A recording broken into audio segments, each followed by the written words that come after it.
How's it going? It's Edwin from Ed's Take, and it's time for another edition of the podcast.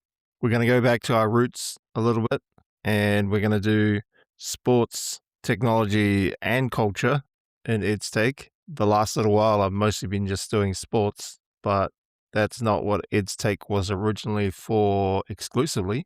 It was supposed to be a bit of a merger of sports and technology and culture together. It's just that sports is just way more fun to talk about, for me anyway. We're going to try and get back to our roots and talk a bit more than just sports. So that's what will be a little bit different this week in It's Take. But don't let that worry you. There'll still be plenty of sports to talk about.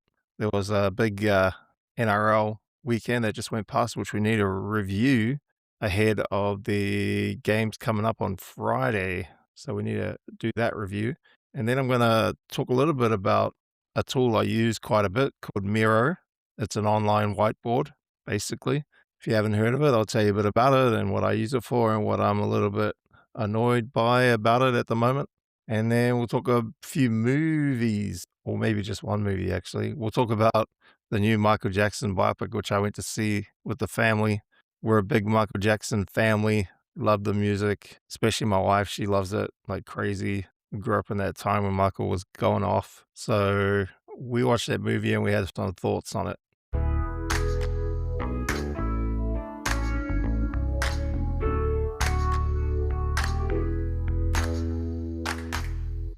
First, we got to talk about the Seagulls, the Manly Seagulls, the Manly Warringah Sea Eagles. Those of you who have been following the podcast know I was really excited when Kieran Foran got the job to be their coach.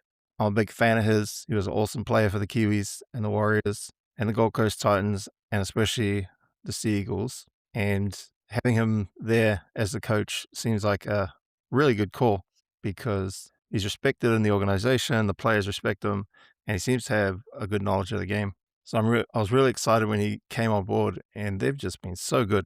Ever since he took over, it's been night and day from what they were before he took over. They lost their first 3 games. They got rid of Anthony Seibold, and then the very next week, they were a different team. So whatever Kieran Foran is doing there in the changing rooms and the trainings and the lockers, whatever he's saying to those guys is working really well, man. Because even the loss they have had under his help, the one they had against the Panthers, that was a really close loss. They could have easily won that game. So coming up against the Broncos, the minor premiers from last year, I really thought this would be another good yardstick, if you will, to see where they stand. And they just blew the Broncos off the park, blew them out of the water, man. They were just nowhere to be found in this game. I got to say, it's probably one of the worst Broncos performances I've seen in a long time. They were just completely outclassed by the Sea Eagles team, who everyone was writing off at the start of the season. And all they've really changed is the coach. This is the most exciting team in the NRL right now, I think, the Sea Eagles. They're just awesome to watch. From 1 through to 13, they're just fireworks to watch. And they didn't even have their first choice halfback playing. They had this young rookie playing, what's his name, Joey Walsh. Well, he's not a rookie. He's been around a while, but he's very inexperienced in the big time. And even he's looking like an Origin level player already. So these Sea Eagles are definitely the team to watch in the NRL right now if you want to see what's going on, if you want to see a team rising up. Obviously, the Panthers are still the gold standard, but the Sea Eagles are really not far behind. And I say that as a big-time Warriors fan. I'm saying that the Sea Eagles have somehow become my second favorite team to watch right now. And that kind of happened overnight, man. It's crazy. It's a crazy thing. And I'm sure I'm not the only one. I'm sure there's a lot of other rugby league fans now that are really enjoying watching the Sea Eagles play. Even though I know down in New South Wales, there's a bit of a tradition to hate on Manly if you're not from that area. But they're really exciting to watch. So I can't wait to see more of them in the coming weeks. Look out for them. Watch this space.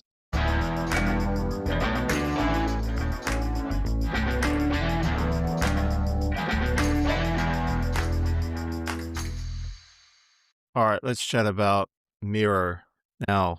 Miro is a tool that I've been using for quite a long time, ever since it first kind of came out, really. I was using it when it was just freeware as a great way to whiteboard your ideas on a web page online on the Miro app and collaborate with a lot of other people or just one other person, however you like to collaborate.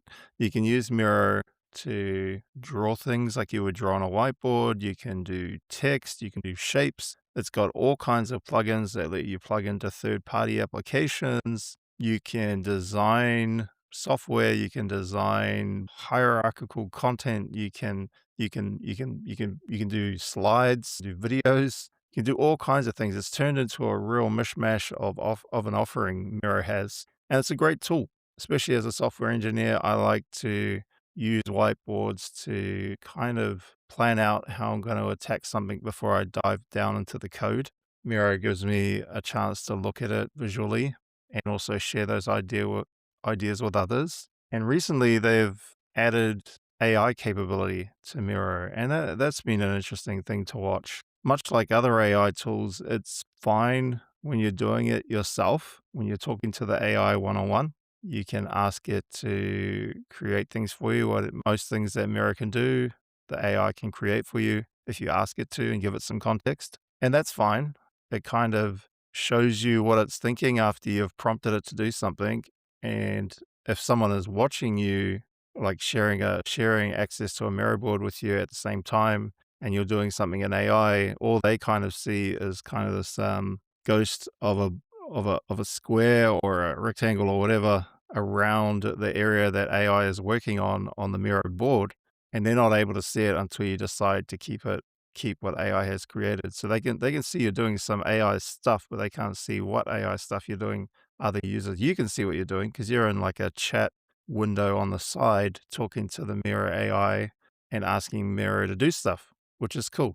But just like most AI tools right now, they're not really good at the group discussion thing where it doesn't really seem to handle group creation too well. I guess once you've done your AI creation and you accept what the AI has created, then people who are in the Miro board with you can see it and they can give you feedback.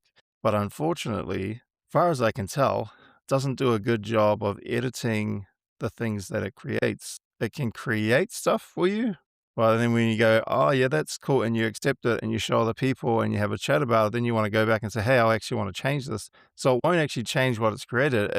You could select the thing that was created and then go back to your chat with the AI and ask it to make changes, and it'll make changes. It'll make a whole new whatever you've created next to the one that was there originally. It won't edit the original. I can't work on stuff that's already there. It can only work on new stuff.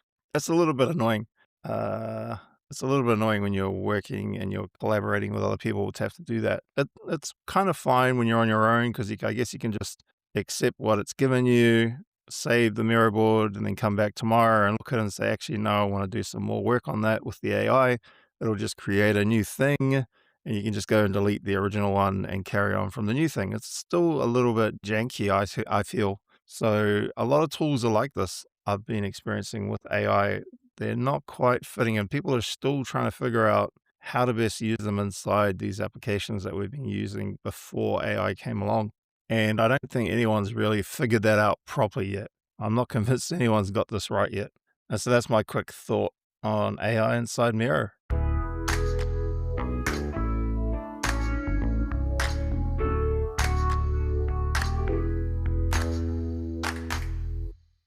Finally, let's talk about this Michael Jackson biopic, Michael, that was just released at the cinemas in recent weeks. Looks like it was directed by Antoine Fuqua, and it starred Jafar Jackson, who's Michael Jackson's nephew. And we were really excited to see this. In fact, my daughters came with us, my wife and I, and they dressed up as Michael Jackson. Oh, and lots of people wanted to take photos with them when we were lining up to see the movie. It was pretty crazy. So we were pretty excited about it, and we're excited about it because my wife was a huge Michael Jackson fan growing up, really liked the Off the Wall album and the Thriller album, and I, followed him a bit in the 80s and 90s when we were growing up. And it's always been a bit of a debate about how we should look at this guy after the allegations he had against him. And it's still something that's kind of up in the air, I think, because this movie doesn't really address many of the controversies around Michael's life. It more looks at how he rose through the Jackson 5 and into his peak years in the 80s, really. through to the end of the Thriller album is where it gets to in the movie. And I will say his nephew Jafar did a great job of playing Michael.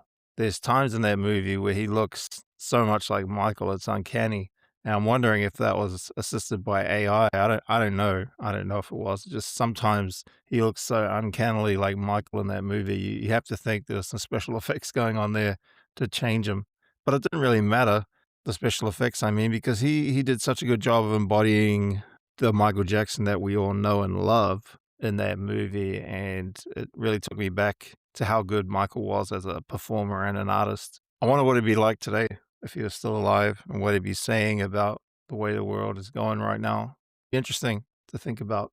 There's a bit of controversy about the movie. Obviously, not all the family members are involved. I saw something around Janet Jackson not wanting to be involved for various reasons, and also Michael's daughter, Paris Jackson, came out and said some stuff on social media about the movie. But it looks like his son was one of the producers, so it wasn't all the family on the outer. And I get it from both sides. I can see why they probably don't want to continue exploiting Michael and telling the already known version of his history. There's probably parts of his family that want to get more of the truth out there about what really went on, because there wasn't really anything dramatically new revealed in this movie. I think it was like a rehashing of other movies and other documentaries that have been done on the Jackson 5 and Michael Jackson. But I will give it, what am I going to give it? 6 out of 10. Worth a watch. It's fun and it's entertaining. Full of good music, obviously. So, yeah, I'd say it's worth a watch.